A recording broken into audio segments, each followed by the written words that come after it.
My name's Wolf, and through this series of videos I'm going to introduce you to the crazy over-the-top world that nerds like me love so much, that is Warhammer 40,000. So get comfy, buckle in, and prepare for a Noob-Splaining session.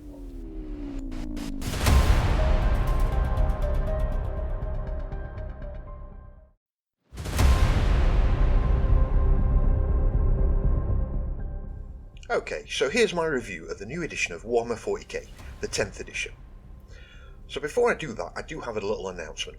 So firstly, hit that subscribe button. I don't care what the algorithm says about likes and comments, just hit that subscribe button. It means more to me than you will ever know.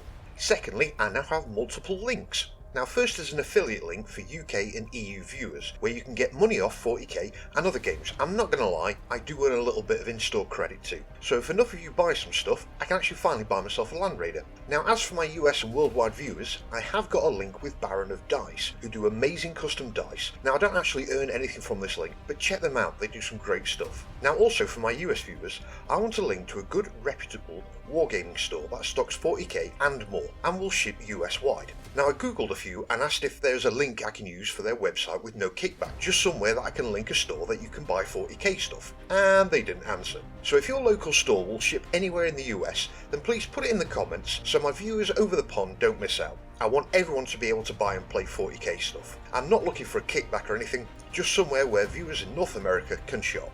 Anyway, on to the review. My god, it feels like it was only yesterday when I started playing 2nd edition. These war games, they grow up so fast. Trust me, enjoy that toddler time, because as soon as they can walk and talk, you want them to sit down and shut the fuck up. They then go through those rebellious years and want to do stupid stuff, even though you tell them it won't work. You know it won't work because you made that mistake. You try to stop them from making the same mistake you did. Protect them from the heartache you suffered. Do everything you could do to shelter that up and coming war game from reality, but it keeps wanting to stick its finger in the fire.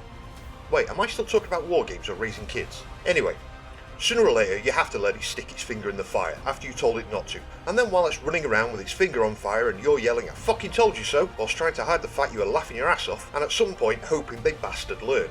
Then all of a sudden one day you realise they've grown up, and you hope that all your posts about how they will grow up to be a good and wholesome and fair wargame on various internet spaces like Reddit and 4chan come true. And this is where Games Workshop are. They seem to have grown up. And to keep up with, or to snub the competition, they've actually released the rules for free.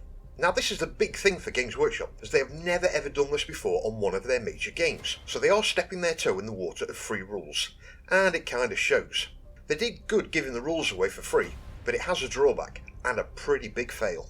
So the new rules are very simple, and yet have a lot of tactical options. It seems it's more about a battlefield with terrain everywhere. Make it look pretty and think about where you move your minis to how your opponent moves theirs. All the example battlefields are littered with terrain. Also, they got rid of that bloody stupid power level system, and everything is back to good old fashioned points, which is a good thing. They did simplify the turns by removing certain phases, namely the psychic phase, i.e. the Space Wizard's cast spell stage. So it will be interesting to see where they put psychic abilities, but I suppose it depends on the ability.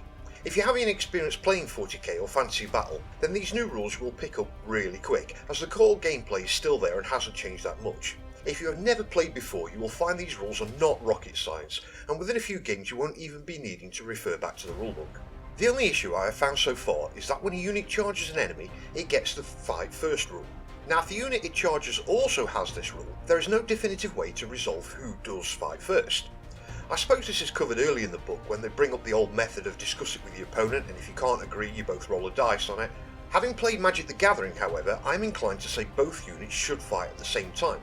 But recently, having played a lot of Blood Bowl, I'm also tempted to say whoever can punch their opponent in the head hardest gets to fight first, but I don't think black eyes and concussions becoming a regular part of the game will take off. Overall, the rules are great compared to the previous versions. I mean, it only took them 10 editions to get it right, a bit like Windows. What's more, they are completely free to download, with no expense spared on the download version. Literally, not a penny spent. It looks like they demanded an intern scan each page of the actual rulebook individually. Will it get me playing again? It probably would, but here's the fail. I know how to move the models, how to declare a charge and how to resolve combat. I know how to use command points and how victory points work to decide who wins the game. The only thing I would change is the way combat is resolved. Currently you roll to hit, then wound your opponent, and then you roll for armor saves. Now it makes more sense to me to roll your hit, make the armor saves, and then roll to see if you wound, but that's just my thoughts. And if you and your opponent agrees, there's no reason why you can't play that way. Now, at the time I started writing this, there were no codexes available, so I had no idea what models could do what damage. Just as I was about to start recording this, they added some of the Tyranids and Space Marine data cards to the download list, but each one has something majorly important piece missing: how much they cost points wise. Come on, I know Games Workshop are new to this whole give the rules away thing, but we have a new rule set, a few data cards for some units, and still we can't even begin playing games and building armies unless at the very least we fork out a veritable fuck ton of money for the new Leviathan box set that no doubt people are already scalping on eBay. Actually they are, I checked it out, it's going for over £300 in some cases. So all in all, I feel a bit let down. The only people who can play the new version properly are those who bought the latest box set, which limits you to just the Marines and Tyranids in the box. I really wanted to brush the dust off my favourite army and start making an army list to kickstart me into getting the damn models finished painting. Anyway, while we're waiting for Games Workshop to unfuck themselves and actually release a usable codex, grab the rules and limited data cards they're offering and start practicing and learning what the units can do. Even if NIDs or Marines are not going to be your chosen army, you at least need to know what you're up against. Like the Terminator Assault Cannon is still perfectly capable of telling pretty much anything to fuck off at a rate of 6,000 rounds per minute. I knew there would be a catch with this free release. I was hoping I was wrong. What's the fucking point of releasing a new rule set if hardly anyone can fucking use it? So overall, the new rules are great. We just need the damn codexes to go with it so we can start playing. Come on Games Workshop, get your shit together.